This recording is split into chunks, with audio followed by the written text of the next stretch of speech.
Dr. Carrie Madej.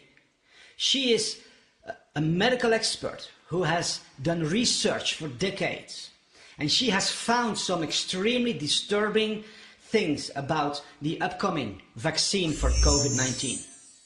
Dr. Carrie Madej has been the medical director of 2 large clinics. She has a vast medical experience, and we are honored to have her here. I want to encourage you to watch this video to the end so you can hear what she has to say. This may well be the most important video you will ever watch in your life.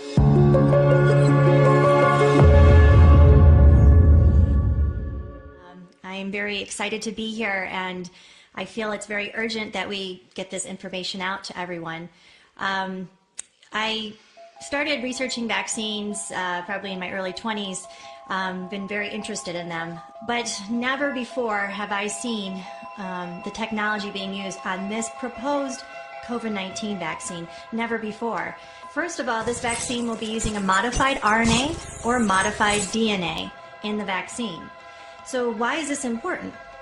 It's important to know because it could potentially alter our DNA, our genome. And what's the big deal about DNA or RNA? Well, our genome.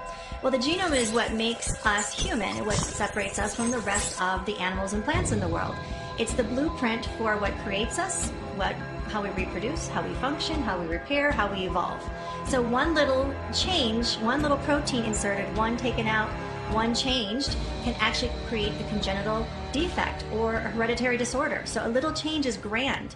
So something that can alter that could really be devastating on us humans, right? So they're proposing to use this technology, and part of this is called transfection, okay? Transfection is the same technology being used to make a genetically modified organism, such as a tomato or corn in the grocery store. And we all know that Monsanto is pretty well known for making genetically modified organisms, and they're not as healthy as the organic, the wild type that you see out in nature. So if this is the same technology being used on the plants, well, what would happen to us humans? Potentially, we would not be as healthy, okay? And I want to remind everyone that this is the first time that it would be used on humans large scale. We would be the experiment. We would be the lab rats. We don't have long-term studies. So this is very, very important to know. Let me just go and show you or tell you about one of the front runners for this vaccine. That is Moderna. Moderna has been given about $1 billion from the US government for research and development. It's backed by the Bill and Melinda Gates Foundation. So they have a lot of money backing them. I wanted to let you know they're kind of the new kids on the block. They really have not been around for that long. They have never developed a human vaccine nor a human medicine ever. This is their first run at it. Also, just to know, for you to know that they have gone from fast track their vaccine light years. Okay, so they went from a lab, experiment to phase 2, which is using only 45 human subjects in 63 days, 2 months. That's crazy. We should have years behind that. And I'm going to remind you that this is the first time they've ever developed a vaccine.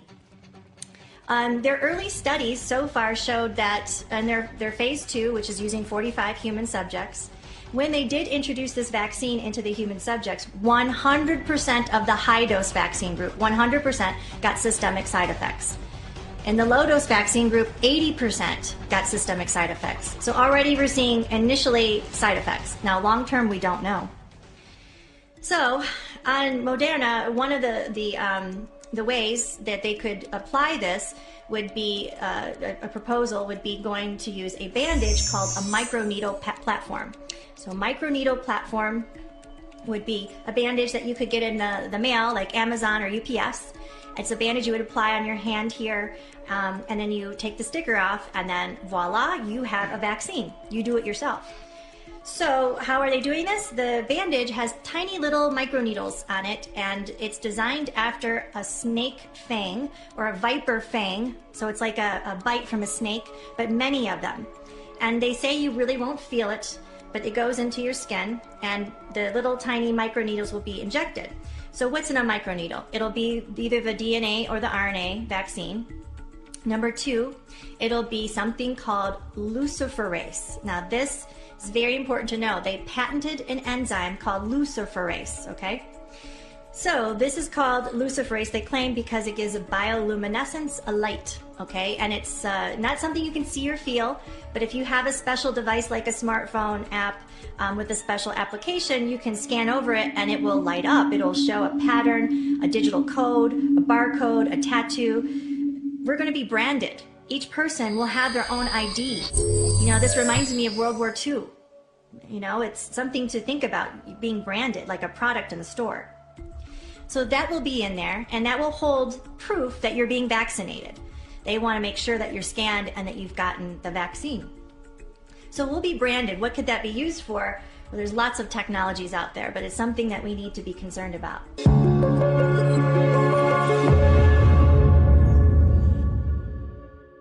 So there's two things. We have a brand new experimental DNA or RNA vaccine that could potentially alter our genome.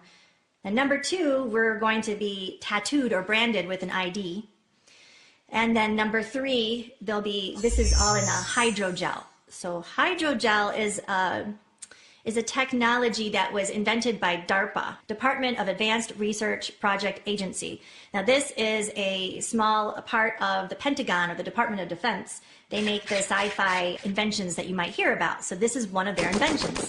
You can look up on YouTube, hydrogel, the company Profusa, and DARPA, and you'll see some clips of some of the technology of this. So this is a special technology because it goes under the skin, the body doesn't reject it, and it has nanotechnology, which are microscopic robotic organisms. So these microscopic organisms that are robotic will be in your body, okay? They can assemble, disassemble, and reassemble, and to do innumerable things into the body. So the idea of this would be, it's a way for it to gather information from your body. So you could get your blood pressure, your blood sugar, your heart rate, which sounds good. Okay, gather that information. However, it's also has a potential to be used for other things. It can gather how many steps you've taken, if you've fallen, if you're swimming, if you're running, if you're menstruating, how your menstrual cycle goes, if you're having sex, if you're sleeping. It actually has a potential to know your emotions, okay? All of this data, 24 hours a day, 7 days a week, 365 days a year is being accumulated.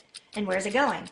Well, they claim it goes to a smart app like your phone, the iCloud, or any smart device. But who's getting this information? Who is using it? What are they using it for? That has not been answered. So the other important thing to know is they're gathering all this information about us. And we're putting that out. So we're being connected to artificial intelligence. You have to know this is not just a vaccine. We're being connected to artificial intelligence. So just like a phone, you have your smartphone, you can send a text, you can send an email, but then the phone or someone else can send something back to you, to your phone. That means something can send something back to our bodies, messages or information. Well, what could happen from that? I could imagine that you could be affected with your mood or your behavior, your memory. That could really cause a lot of problems, a lot of confusion. And who's in charge of this? The Department of Defense, Bill and Melinda Gates? Who's doing this? We don't have answers yet, but this is something real to know. This is being proposed.